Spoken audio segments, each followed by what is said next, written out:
Okay, good day everyone. Hope everyone is doing good. Gonna take you along. We're leaving to go to an attorney to process my 13A permanent residence here in the Philippines. I did this last year, got a probationary residency, and here in the Philippines they give you 1 year probation. And then if everything stays the same and you continue on, stay clean, whatever, then you can get a permanent residence for 5 years. We gotta go to Tagum. We gotta get a letter, get all my paperwork done, and you gotta get it notarized. Here in the Philippines, you have to go to a lawyer to get things notarized. They're the only ones that notarize anything here in the Philippines.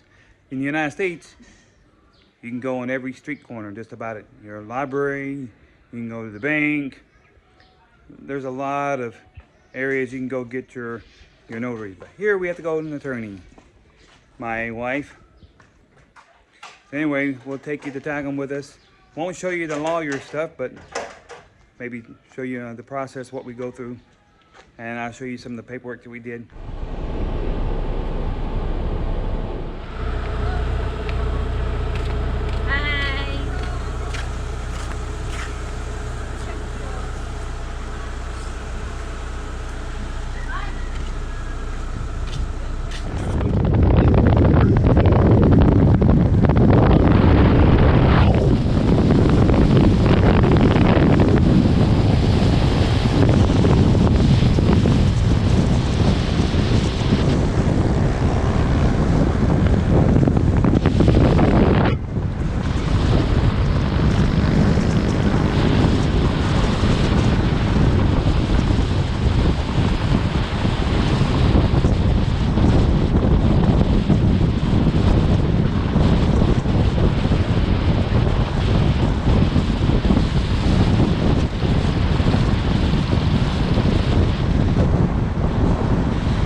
Hey, good evening everyone.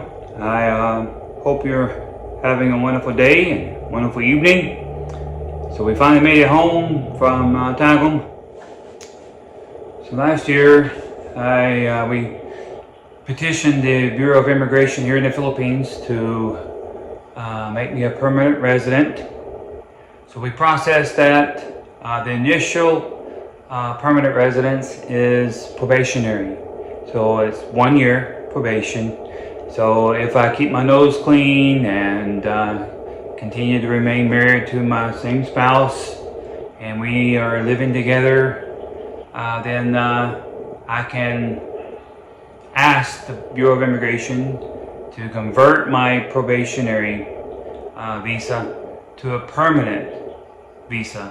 So this one will be good indefinitely. I just got to renew my ACR card every 5 years, and I do have to make a check, so we'll get into that in a minute. So anyway, I had to go get my notaries on some stuff, so I'll talk about the process now as what is required for you to get a permanent residence in the Philippines. There's a couple ways you can get a permanent residence. You can get a retirement visa here, and so you can get that. You're a little bit more restricted. If you're married to a Filipino spouse, this is the most common one. Okay, I want to talk about the requirements for getting a permanent residence here in the Philippines. The first one is you got to have a joint letter requesting that you be made a permanent resident. That will come from your Philippine spouse, whether it's a wife or a husband. That one will write a letter requesting you be made a permanent resident. You'll need to sign it, they'll need to sign it, and then it needs to be notarized as well. And then you'll need a CGAL, which stands for basically a Consolidated General Application Form for Immigrant Visa. So this is a general application form, so you'll need that.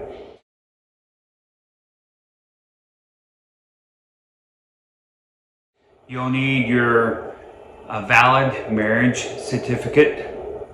So if you're married in the United States, it needs to be original copy. If you're married here in the Philippines, you'll need to go down to the Philippine Statistics Authority and make sure it's authenticated and original.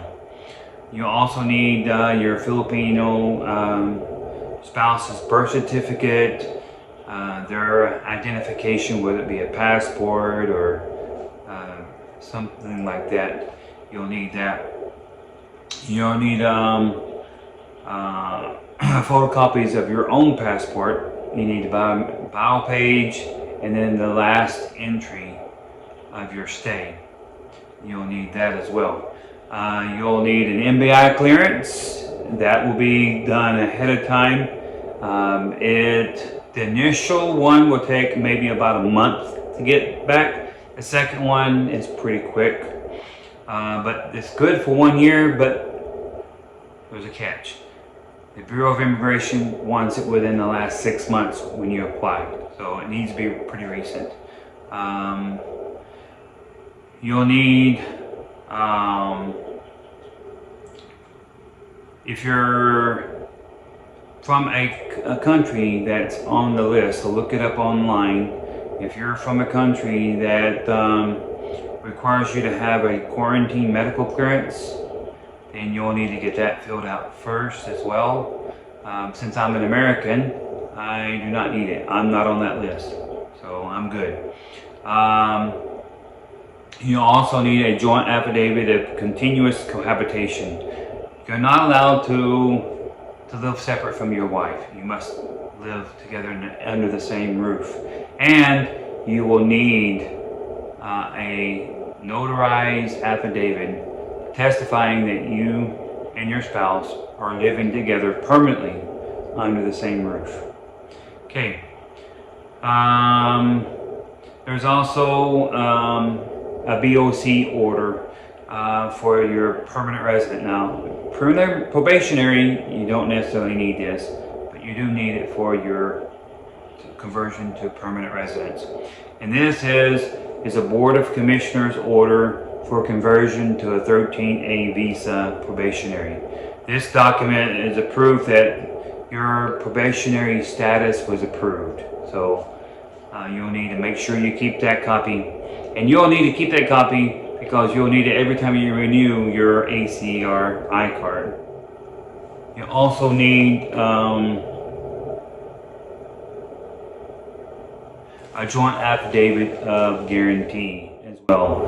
And that's what mine requires anyway. It's an additional list for mine in Davao. You need to check with your local Bureau of Immigration because some of them may change, may have different requirements, but the one in Davao does require these. And all these need to be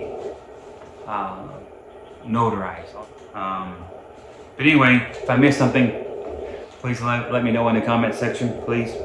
Okay, but anyway, the process is you have to get this notarized, get this done in 5 sets. It needs to be in a manila folder, similar to this right here. And it needs to have the tabs where you can do that.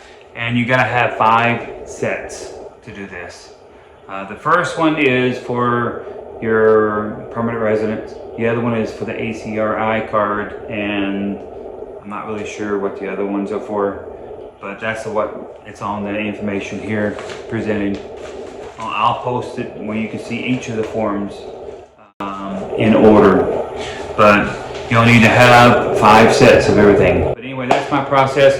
I'll have to go to Davao next and submit all these requirements and hope to get this passed So I'll take you along with that when I do that. But this was just getting my notaries done today, and wanted to let you know what the process is to getting it done. So thank you again for watching. Thank you everyone for watching this. I hope you have a wonderful evening. Please like and subscribe if you haven't already, and please share. And remember, life is short. Make the best of it.